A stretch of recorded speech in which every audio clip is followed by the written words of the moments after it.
Slingshot, an act of cyber warfare presented to you by Manlu Dugahapattua and Sandun Amaratunga. To carry on with this documentary on Slingshot Spyware, you should be familiar with the following words. Cyber warfare is the use of technology to launch attacks on nations, governments, and citizens, which causes comparable harm to actual warfare using weaponry. Espionage is the practice of spying or using spies, typically by governments, to obtain political and military information. When it comes to cyber espionage, the spying is done via the internet and compromised computer networks.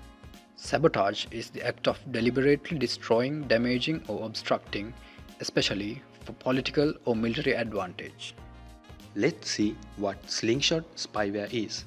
It was identified in 2018 by Kaspersky security personnel while analyzing a massive data migration from Middle East. But when diving deep into Slingshot spyware modules, they have found that it is the 6th version, while the first version dating back to as far as 2012. The Slingshot name was derived from a module named Slingshot within the virus source code. When considering the development time, skill sets, and cost to come up with such a complex toolset, we can conclude that the Slingshot spyware is definitely state-sponsored. The attack has targeted MikroTik router vulnerabilities. At least that's the only router type Kaspersky could identify. It can collect an extensive set of data such as screenshots, keyboard data, network data, passwords, USB connections, and many more using its well-written 1500 plus functions. Basically, it can retrieve any type of data from an affected device. When thinking geographically, the attack has converged to government organizations, institutions, and specific famous individuals in Middle East and Africa. This sophisticated spyware is well hidden throughout its processes. Let's see how. It encrypts all strings and its modules. It bypasses security product hooks, and also it can manually shut down its components during security scans. This is impressively done by staying dormant so as to learn and adapt to the user's usual schedule. It uses signed applications to migrate from network to network when spreading itself, so that the virus guards cannot detect. Now it's evident how Slingshot is a masterpiece in the world of spyware. This is how it attacks its prey and exfiltrates data.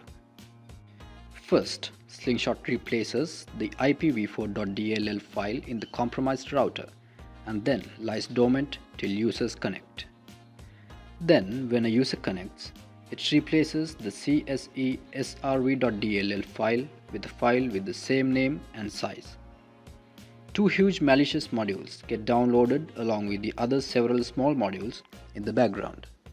Now, it carries out two types of attacks within the compromised PC. Kana DR is the kernel mod attack module and Golem map is the user mod attack module. These two modules are attack modules that are carried out parallelly. The information gathered from compromised computers will be encrypted twice and then sent over to the attackers. These data migrations are totally invisible to the users. 3 known exploits are already within the modules, which are mentioned here. You might have noticed that we didn't mention how the Slingshot spyware gets into the router configuration.